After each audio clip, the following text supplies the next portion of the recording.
बिस्मिल्लाहिर्रहमानिर्रहीम। Welcome to सरकारी job गुरु। दोस्तों, goods evaluator practice test number 3 आपकी स्क्रीन पर डिस्प्ले हो रहा है। इससे पहले हमने 2 प्रैक्टिस टेस्ट सॉल्व कर लिए हैं। ये तीसरा आपके सामने है, इसको अभी सॉल्व करते हैं। तो प्रैक्टिस टेस्ट नंबर 3 में टोटल 50 क्वेश्चंस हैं और इसमें 4 सेक्शंस हैं। सबसे पहला सेक्शन जो है वो इंग्लिश कॉम्प्रीहेंशन और वर्बल एबिलिटी भी कह सकते हैं, लेकिन जो आईबीए ने सब सिलेबस दिया है उसमें सिर्फ इंग्लिश कॉम्प्रीहेंशन दिया हुआ है। इंग्लिश कॉम्प्रीहेंशन में बहुत सारी चीज़ें आ जाती हैं, जिस तरह से एक कॉम्प्रीहेंशन पैसेज होता है और क्वेश्चंस होते हैं, और फिर उसमें से सिनोनिम्स एंटोनिम्स भी हो सकते हैं, और जो है वो सेंटेंस स्ट्रक्चर भी हो सकता है, ईडियम्स भी हो सकते हैं, वन वर्ड सब्स्टिट्यूट, जिस तरह कंपोजिशन होती है। और सबसे पहला पार्ट जो है उसमें से 15 क्वेश्चन मैंने सिलेक्ट किए हैं और पैसेज जो है वो फील्ड से रिलेटेड ही होता है। Custom administration worldwide are increasingly rely on data analytics and artificial intelligence. दुनिया भर में जो कस्टम एडमिनिस्ट्रेशन हैं वो डेटा एनालिटिक्स और आर्टिफिशियल इंटेलिजेंस पर रिलाई कर रहे हैं, उनके ऊपर इन्हिसार कर रहे हैं to identify suspicious trade patterns, कि जो सस्पिशियस ट्रेड है जिसमें शक व शुबहात होते हैं, या जो मुबहम होती है, या जिसमें जो है वो काफ़ी कॉन्ट्राबैंड चीज़ें लोग ट्रेड कर लेते हैं, तो उसमें आर्टिफिशियल इंटेलिजेंस का बहुत ज़्यादा इस्तेमाल कर रहे हैं, क्योंकि लोग चीज़ें छुपा के लेके जाते हैं। बाहर से तो आपको लग रहा होगा कि ये जो है गाड़ियों के टायर जा रहे हैं, या जो खाने पीने की कोई अशिया है, या कपड़े जा रहे हैं, लेकिन उसके अंदर चीज़ें छुपी हुई होती हैं।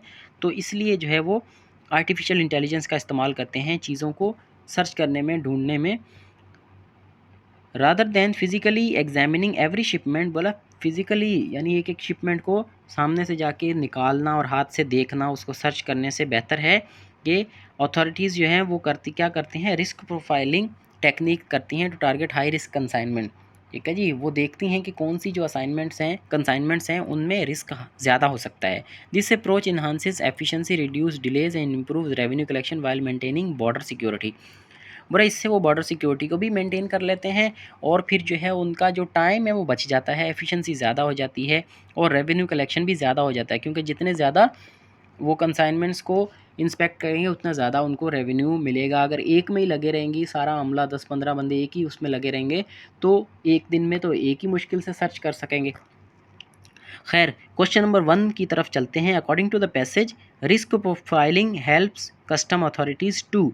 मतलब रिस्क प्रोफाइलिंग से कस्टम अथॉरिटीज़ को किस तरह से मदद मिलती है। ए में है कि इंस्पेक्ट एवरी शिपमेंट, ठीक है। बी में है एलिमिनेट कस्टम ड्यूटीज़। सी में है focus on potentially risky consignment, और डी में है रिड्यूस ट्रेड वॉल्यूम। ठीक है, ट्रेड वॉल्यूम भी रिड्यूस नहीं करना भाई उन्होंने, और जो है वो हर शिपमेंट को भी सर्च नहीं करना, और कस्टम ड्यूटीज़ को एलिमिनेट यानी ख़त्म भी नहीं करना।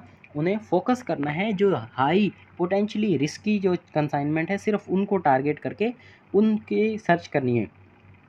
इसको बोलते हैं रिस्क प्रोफाइलिंग। तो सी ऑप्शन इसका सही है।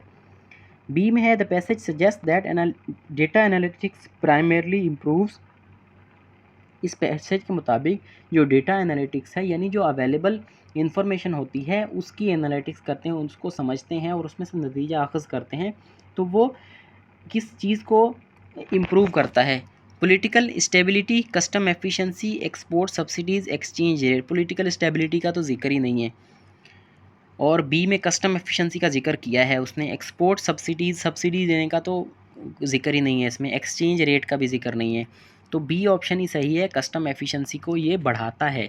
डेटा से मालूमात पड़ती है कि भाई पिछली बार जो टायर गए थे उन्होंने उसमें ये चीज़ें थी, तो उनको थोड़ा सा टारगेट करो, उनको हिट करो, ऐसी चीज़ों में जो है वो, या फिर इस फलां जो एक्सपोर्टर है या ट्रेडर है इसके जो माल था इसमें ये चीज़ें गई थी, या ये जो फलां इलाके से गाड़ियाँ आई थी उसमें ये चीज़ें थी, तो इनको थोड़ा सा आप टारगेट करें। सही है जी।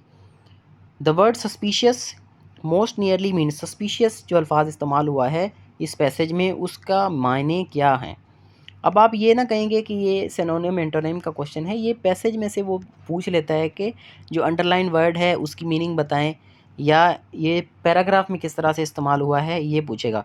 सस्पिशियस का मतलब रिलायबल, डाउटफुल, जेन्युइन, प्रिडिक्टेबल। ठीक है, रिलायबल और जेन्युइन ये दोनों एक ही नीच के मीनिंग है। रिलायबल का मतलब भरोसे वाला, जेन्युइन का मतलब भी खरा, प्रिडिक्टेबल जिसके बारे में पता हो कि हाँ भाई ये ऐसा है, या डाउटफुल, सस्पिशियस बोलते हैं डाउटफुल को,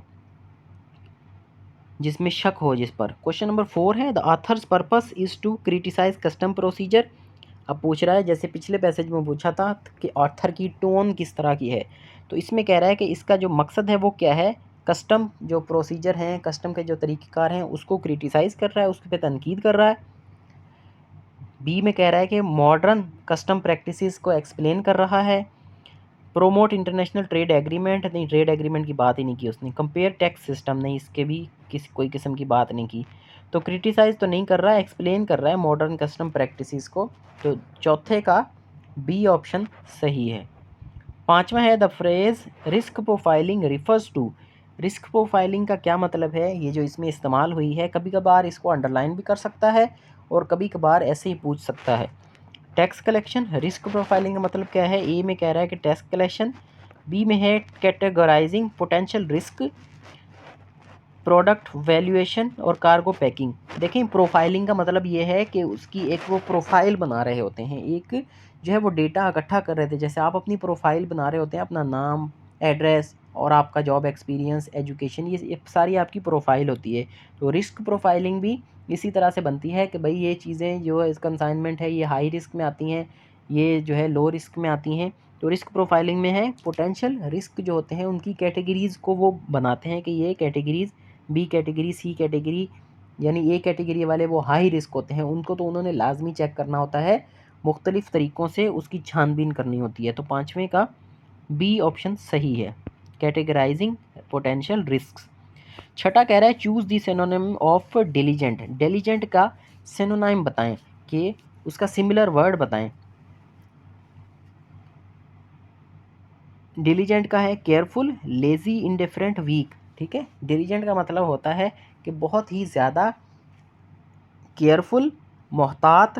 ठीक है, तो ए ऑप्शन ही इसका सही है छठे का, केयरफुल। बाकी तो सारे लेज़ी, इंडिफरेंट, वीक है।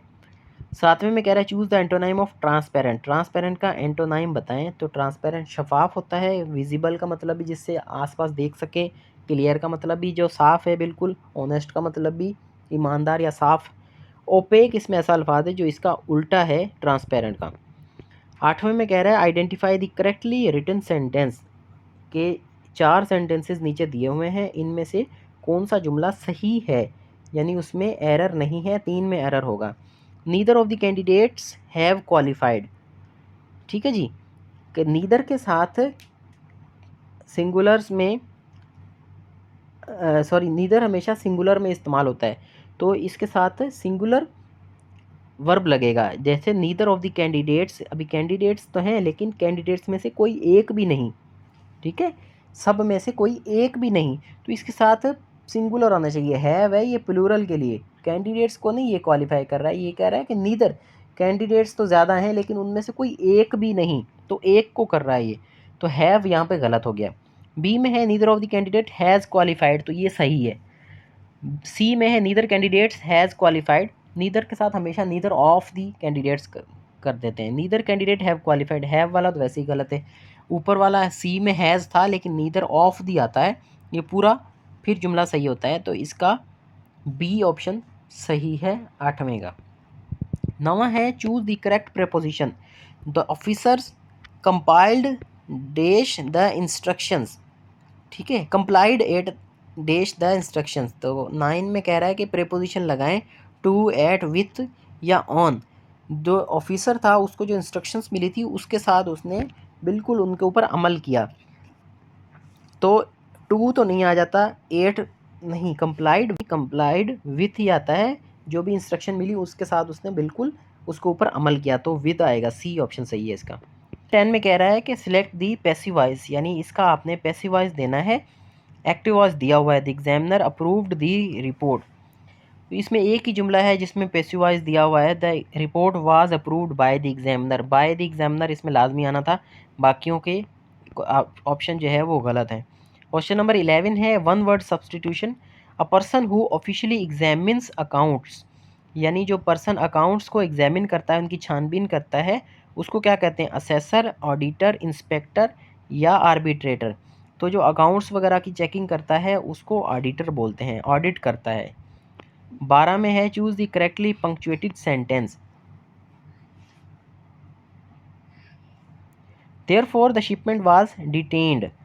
देयरफॉर के बाद कॉमा आता है, ठीक है, यहाँ पर इसने कॉमा नहीं दिया ए में। बी में therefore comma the shipment was detained, ये ठीक लग रहा है। देयरफॉर के बाद सेमी कॉलन दिया, the shipment was detained. Therefore के बाद कॉलन दिया, द शिपमेंट वाज डिटेन्ड। तो इसमें बी ऑप्शन क्वेश्चन नंबर 12 का ये सही रहेगा, बाकी गलत हैं। क्वेश्चन नंबर 13 है कि choose the most appropriate word. The discrepancy was too days to be ignored.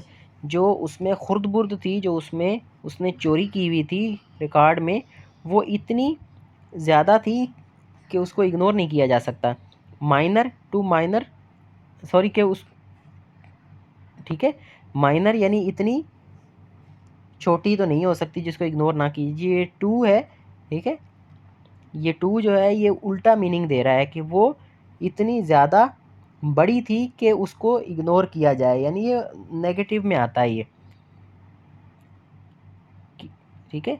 तो ट्रिवियल भी माइनर क्या मतलब है? छोटा। ऑर्डिनरी भी कोई मामूली की बात है, आम सी बात है। लेकिन सिग्निफिकेंट सी ऑप्शन सही है कि वो जो खुर्द-बुर्द थी इतनी ज़्यादा थी कि उसको इग्नोर नहीं किया जा सकता था।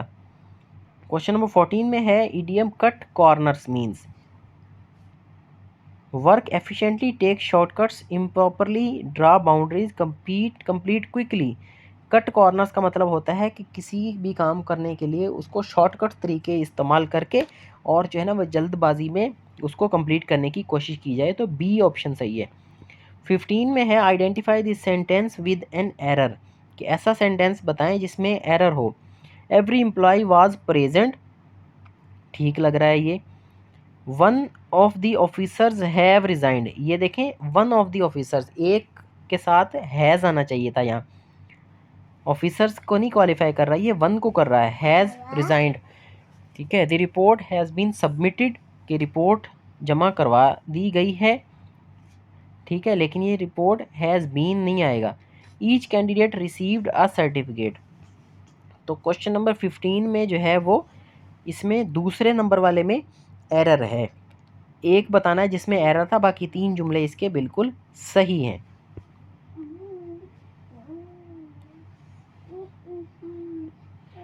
Identify a sentence with the error.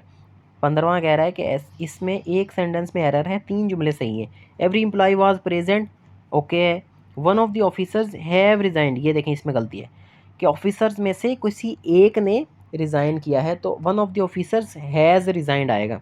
The report has been submitted, ये तो ठीक है। Each candidate received a certificate, हर किसी कैंडिडेट को एक सर्टिफिकेट मिला, तो ये सही है। तो इस वीडियो को यहीं पर एंड करते हैं, वीडियो की लेंथ लंबी हो गई है। सेकंड वीडियो में हम करेंगे लॉजिकल रीजनिंग और एनालिटिकल रीजनिंग के 15 सवाल, इसको हल करेंगे जिस तरह से पहले हमने पिछले टेस्ट में किए हैं। वो टेस्ट भी आपको यूट्यूब पर अवेलेबल हैं, उनको भी सॉल्व करें। ये भी आपको, अगर कोई भी क्वेश्चन है, इसमें कोई परेशानी है, तो हमारे नंबर पर रब्ता करें, व्हाट्सअप करें या कमेंट सेक्शन में बताएं कि आपको किस तरह का टेस्ट पेपर चाहिए या कौन सा क्वेश्चन आपको परेशान कर रहा है। तो फिलहाल इतना ही। Thank you very much.